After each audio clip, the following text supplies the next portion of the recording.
നമ്മുടെ എല്ലാവരുടെയും പ്രിയപ്പെട്ട സിനിമാ താരമാണ് സുരേഷ് ഗോപി. അതിലുപരി നമുക്ക് ചിലർക്കൊക്കെ പ്രിയപ്പെട്ട ഒരു രാഷ്ട്രീയ നേതാവുമായിരിക്കും സുരേഷ് ഗോപി. എന്താണെങ്കിലും എമ്പുരാൻ വിഷയത്തിൽ പ്രതികരിക്കാതെ കേന്ദ്ര സഹമന്ത്രിയായിട്ടുള്ള സുരേഷ് ഗോപി ഇപ്പോൾ രംഗത്ത് വരികയാണ്. എമ്പുരാനെക്കുറിച്ച് ചോദിക്കാൻ ഒരുങ്ങിയ മാധ്യമപ്രവർത്തകനെ തടസ്സപ്പെടുത്തുകയും നല്ല കാര്യങ്ങൾ ചോദിക്കൂ എന്ന് ആവർത്തിച്ച് ആവശ്യപ്പെടുകയും ചെയ്തു അദ്ദേഹം. എമ്പുരാൻ എന്ന ചിത്രത്തിലെ വില്ലൻ കഥാപാത്രങ്ങളുടെ ആവിഷ്കാരം ഹിന്ദുത്വ സംഘടനകൾക്ക് എതിരാണെന്ന വിമർശനമുയർന്ന സാഹചര്യത്തിലാണ് മാധ്യമപ്രവർത്തകൻ കേരളത്തിൽ നിന്നുള്ള BJP MPയും മുതിർന്ന ചലച്ചിത്ര താരവുമായ സുരേഷ് ഗോപിയോട് പ്രതികരണം ആവശ്യപ്പെട്ടത്.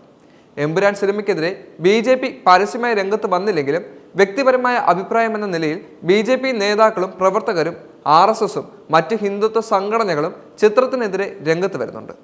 പ്രതിഷേധം ശക്തമായതിനെ തുടർന്ന് ചിത്രത്തിലെ വിവാദ രംഗങ്ങളിൽ പലതും സ്വമേധയാ ഒഴിവാക്കാനുള്ള നീക്കത്തിലാണ് ഇപ്പോൾ അണിയറ പ്രവർത്തകർ.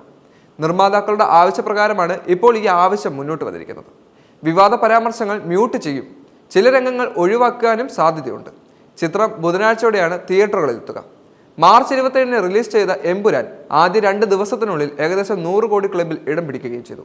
അത്തരത്തിലുള്ള ഒരു സിനിമയാണ് മുതിർന്ന ചലച്ചിത്ര താരം കൂടിയായ സുരേഷ് ഗോപി ഇപ്പോൾ ആവശ്യമില്ലാത്ത കാര്യമായിട്ട് ഇപ്പോൾ ഉപമിക്കുന്നത്. ഒരു ജനപ്രതിനിധി എന്ന നിലയ്ക്ക് കേരളത്തിൽ പ്രത്യേകിച്ച് ഓളം സൃഷ്ടിച്ച ഈ ഒരു സിനിമയെപ്പറ്റി, അല്ലെങ്കിൽ ഇത്തരത്തിലുള്ളൊരു സിനിമയെ കീറി മുറിക്കാനുള്ള അവകാശം ആർക്കാണ് നൽകുന്നതിനെ പറ്റി, അതിനെപ്പറ്റിയൊക്കെ ചോദിക്കുമ്പോൾ ഉത്തരം നൽകാത്തതിൻ്റെ കാരണം എന്തായിരിക്കാം? അദ്ദേഹത്തിൻ്റെ രാഷ്ട്രീയ ചിന്തയുടെ പ്രശ്നമായിരിക്കുമോ അത്? എന്താണെങ്കിലും ആവിഷ്കരണ സ്വാതന്ത്ര്യമുള്ള കേരളത്തിൽ അത് നമുക്കിപ്പോഴും അവകാശമായി ലഭിക്കുന്നില്ല എന്നുള്ളതാണ് ഇത് തുറന്നു കാട്ടുന്നത്. സുരേഷ് ഗോപിയുടെ ഇത്തരത്തിലുള്ള നിലപാടായിരിക്കാം അദ്ദേഹം എന്ന രാഷ്ട്രീയക്കാരനെ ഇപ്പോഴും നമുക്ക് സ്നേഹിക്കാൻ സാധിക്കാത്തത്. എന്നാൽ പോലും ഒരു സിനിമാ താരം എന്ന നിലയ്ക്ക് അദ്ദേഹം അഭിനയിക്കുന്ന, അദ്ദേഹത്തിനെ വളർത്തിയെടുത്ത സിനിമയെ ഇത്തരത്തിൽ കീറിമുറിക്കാൻ അനുവദിക്കുന്നത് എന്തുകൊണ്ടായിരിക്കാം? ആവശ്യമുള്ള ചോദ്യം എന്നതുകൊണ്ട് അദ്ദേഹത്തിനെ എന്തായിരിക്കും ഉദ്ദേശിക്കുന്നത്? അദ്ദേഹത്തിനെ വളർത്തിയെടുത്തത് സിനിമ തന്നെയല്ലേ എന്ന ചോദ്യം ഇവിടെ നിലനിൽക്കുകയാണ്. രാഷ്ട്രീയം എന്തും മാറ്റിയെടുക്കും എന്ന് പറയുമ്പോഴും അദ്ദേഹത്തിൻ്റെ ഒരു നിലവാരത്തെ തന്നെ അത് ബാധിച്ചിട്ടുണ്ട് എന്നുള്ളതാണ് ഇതിൽ വ്യക്തമായി കാണുന്നത്. ഒരു സിനിമയെപ്പറ്റി അദ്ദേഹത്തിൻ്റെ അഭിപ്രായം പോലും പറയാനുള്ള അവകാശം അദ്ദേഹത്തിൻ്റെ പാർട്ടി ഇപ്പോൾ അദ്ദേഹത്തിന് കൊടുക്കുന്നില്ല. അത് തന്നെയാണ് അദ്ദേഹം ഉത്തരം പറയാത്തതിൻ്റെ കാരണവും. ഇത്രയും നല്ല സിനിമ, ഇല്ലെങ്കിൽ ആളുകളിലേക്ക് എത്തേണ്ട സിനിമ, ഇല്ലെങ്കിൽ ഇന്ത്യയുടെ ചരിത്രത്തിൽ സംഭവിച്ചിട്ടുള്ള സത്യങ്ങളെ ചൂണ്ടിക്കാണിച്ചപ്പോൾ അതിൽ വെന്തു നീർന്ന RSS പ്രവർത്തകർക്കും BJP സംഘടനകളും ഇനിയും മനസ്സിലാക്കേണ്ട കാര്യങ്ങൾ, നിങ്ങൾ ചെയ്ത തെറ്റുകളാണ് ചൂണ്ടിക്കാണിക്കുന്നവർക്കെതിരെ വായടപ്പിക്കാൻ ശ്രമിക്കുമ്പോൾ അതിൻ്റെ എല്ലാം സത്യങ്ങൾ ഇനിയും ലോകത്തിന് മുന്നിൽ തുറന്നു കാട്ടാൻ ഇതുപോലെയുള്ള പല സിനിമകൾക്ക് സാധിക്കും എന്നുള്ളത് മനസ്സിലാക്കണം.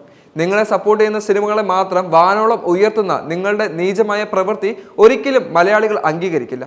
കേരള സ്റ്റോറി പോലുള്ള പല സീരീസുകളും നിങ്ങൾ ഇവിടെ പ്രദർശനത്തിൽ എത്തിച്ചപ്പോൾ പോലും അതൊന്നും ആളുകൾ ഇരു കൈകളും നീട്ടി സ്വീകരിച്ചില്ല. അതേസമയം നിങ്ങളെപ്പറ്റി പറയുന്ന, നിങ്ങളെ എതിർത്ത് സംസാരിക്കുന്ന സിനിമകളെ എന്തിനാണ് നിങ്ങൾ പേടിക്കുന്നത്? എന്തിനായിരിക്കും നിങ്ങൾ ഇതിനെ സെൻസറിന് വിധേയമാക്കുന്നത്?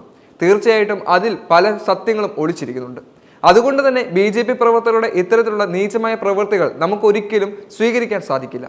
എന്താണെങ്കിലും എമ്പുരാൻ എന്ന സിനിമ ആളുകളിലേക്ക് കലാപരമായും ആസ്വാദനപരമായും വളരെ ഉന്നതിയിലെത്തിയിട്ടുണ്ട്.